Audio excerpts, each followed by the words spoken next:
High everyone, welcome to back my channel. मी कोमल ढोले आणि आज मी तुमच्यासोबत ना माझा एक व्लॉग शेअर करणार आहे जो की खूप स्पेशल आहे. कारण आज आम्ही जातोय भीमाशंकर ज्योतिर्लिंगाचं दर्शन घेण्यासाठी, जे की 12 ज्योतिर्लिंगापैकी 8वं ज्योतिर्लिंग मानल्या जातं. आज आम्ही तिथे दर्शनासाठी जातोय आणि सोबतच तुमचं पण दर्शन होईल. 4:30 वाजलेले आहेत आणि मी उठले की लगेच पिल्लू पण माझ्या मागे उठलेला आहे. सो त्यामुळे मी पिल्लूला घेऊन बसले आणि आई जे आहे ते स्वयंपाक बनवत होत्या आणि इकडे छान अशी देवाची पूजा पण झालेली होती, कारण आई माझ्या आधीच उठल्या होत्या 3 वाजताच.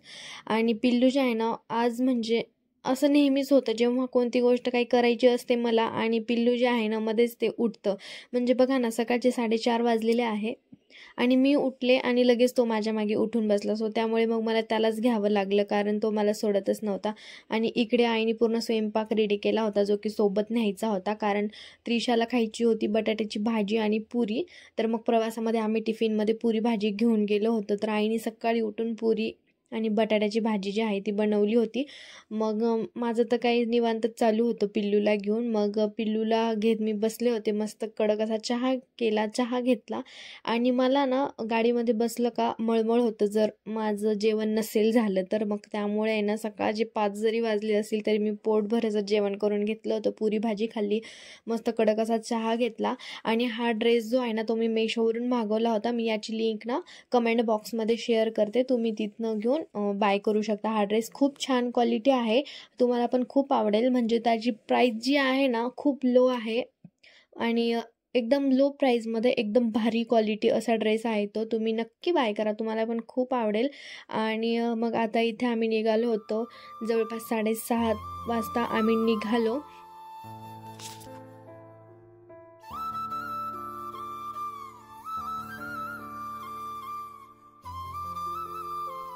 आणि पिल्लू जे आहे ना अजून काही झोपलेलंच नव्हतं. म्हणजे जसं सकाळी 4:30 वाजल्यापासून तो उठलेला आहे ना, तो अजून काही झोपलेलाच नाही. म्हणजे तुम्ही पाहू शकता, तो इथे पण चांगला टकामका इकडे तिकडे बघतोय. म्हणजे नेहमी माझ्यासोबत तरी असंच होतं की मला काहीतरी करायचं असतं आणि पिल्लू प्रत्येक गोष्टीमध्ये आडवं येत असतं मला. आणि तुम्ही पाहू शकता किती सुंदर निसर्ग आहे ना. आमचं संगमनेर जे आहे ना, खरंच निसर्गाच्या सानिध्यात बसलेलं आमचं असं गाव आहे. खूप सुंदर असा निसर्ग आहे जाते वेळेस. आणि भीमाशंकर म्हणजे डोंगरावरती मंदिर आहे. ॲक्च्युली पूर्ण डोंगर क्रॉस करून डोंगराच्या पायथ्याशी तो भीमाशंकराचं मंदिर आहे. तर तो पण निसर्ग आहे ना तो खूप सुंदर आहे. जाऊन म्हणजे मी पण फर्स्ट टाईमच गेले होते आणि एवढं छान वाटत होतं. निसर्ग पाहून, निसर्गाच्या सानिध्यात बसलेलं असं ते मंदिर आहे. आणि रस्त्यातच आम्ही ब्रेकफास्टसाठी थांबलो होतो.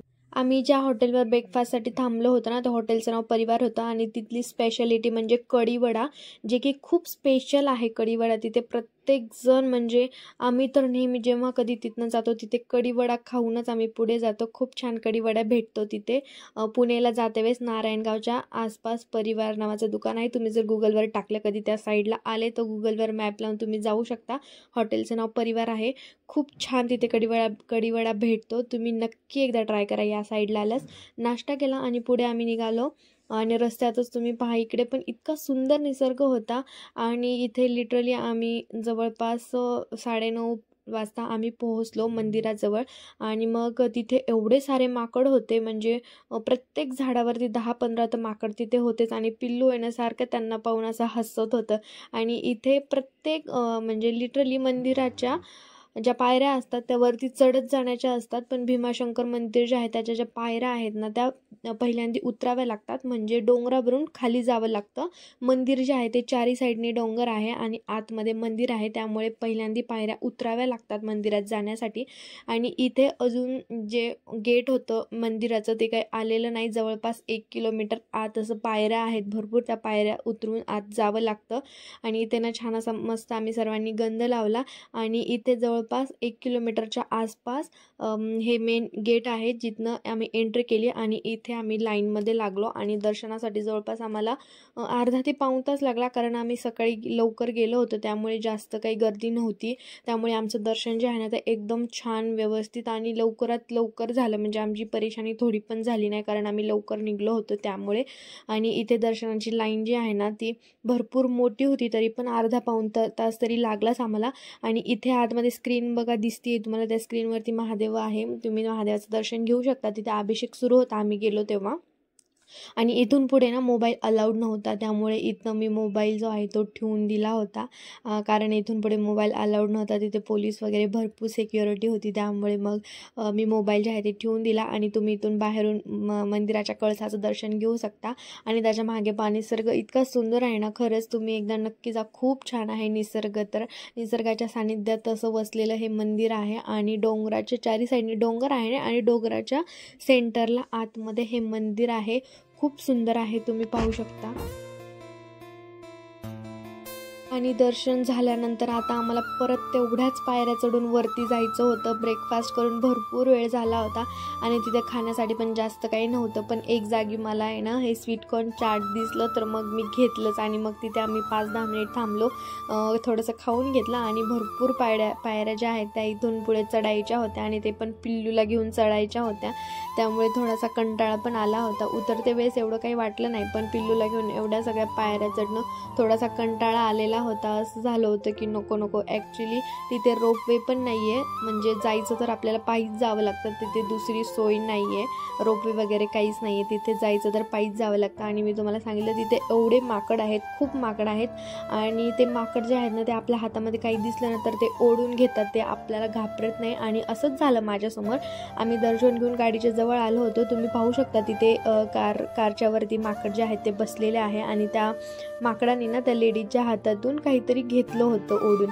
आणि त्यानंतर काही माणसं होते जे की गाडीमध्ये चढत होते आणि त्यांच्या हातामध्ये ना लाडूचा डब्बा होता, तर त्या माकडाने तो लाडूचा डब्बा घेतला आणि पळवला तो, आणि आमच्या गाडीच्या मागे जाऊन ना तो खात बसला. मी तुम्हाला दाखवते इथे. म्हणजे मला तर एवढं हसायला येत होता आणि म्हणजे थोडंसं घाबरल्यासारखं पण वाटत होतं, कारण एवढे माकड होते आणि ते माणसांना घाबरतच नव्हते. ज्याच्या हातात खायचं प्यायचं वगैरे काही दिसलं की डायरेक्ट ते घ्यायचे, ओरडायचे आणि पळून जायचे. असे भरपूर, म्हणजे प्रत्येक झाडावरती कमीत कमी 15 ते 20 माकडं जे आहे ना ते बसलेले होते. आणि इथे पाहू शकता तुम्ही, माकडाने ना अख्खा लाडूचा डब्बा पूर्ण इथे पळवला होता. आणि तो डब्बा घेऊन आमच्या गाडीच्या मागे येऊन, या व्हाईट कलरच्या ह्या गाडीच्या मागे येऊन तो बसला होता आणि तिथे लाडू खात बसला होता. आणि वरती पण बघा, झाडाच्या वरती पण माकडाचे एवढे सारे पिल्ले होते, खूप क्यूट होते. पण मला ना खरंच ते पाहून भीती पण वाटत होती, कारण पिल्लू पण होतं जवळ आणि त्रिशा पण होती. त्यामुळे थोडीशी मनामध्ये भीती पण होती की जवळ येतील का काय, ओढतील का काय. पण आमच्यासोबत असं काही झालं नाही, माकडाने आमचं काही ओढून घेतलं नाही, कारण आमच्याकडे केळी होती, तर आम्ही केळी माकडांना दिली होती खाण्यासाठी. मग आमच्यासोबत तरी असं काही झालं नाही. आमचं दर्शन जे आहे ते व्यवस्थित छानपणे झालं. आणि आता आम्हाला जायचं होतं पुढे गणपतीला, जे की गणपतीचं अर्धपीठ आहे. तिथे गणपतीची सोंडेची पूजा करतात. आणि त्याच मंदिराच्या पुढे लेण्याद्री गणपतीचा डोंगर दिसतो, म्हणजे तिथे. आणि अर्ध गणपतीचं जर दर्शन घेतलं तर मग लेण्याद्रीचं दर्शन घ्यावं लागतं, तरच आपलं जे दर्शन आहे ते पूर्ण होतं. आणि आता आम्ही निघालो होतो अर्धपीठ गणपतीसाठी आणि तिथून पुढे आम्हाला जायचं होतं ओझरच्या गणपतीला. तर हा व्हिडिओ जो आहे तर तो पार्ट 1 आहे आणि लवकरच तुमच्यासोबत मी पार्ट 2 पण शेअर करणार आहे. तोपर्यंत बाय.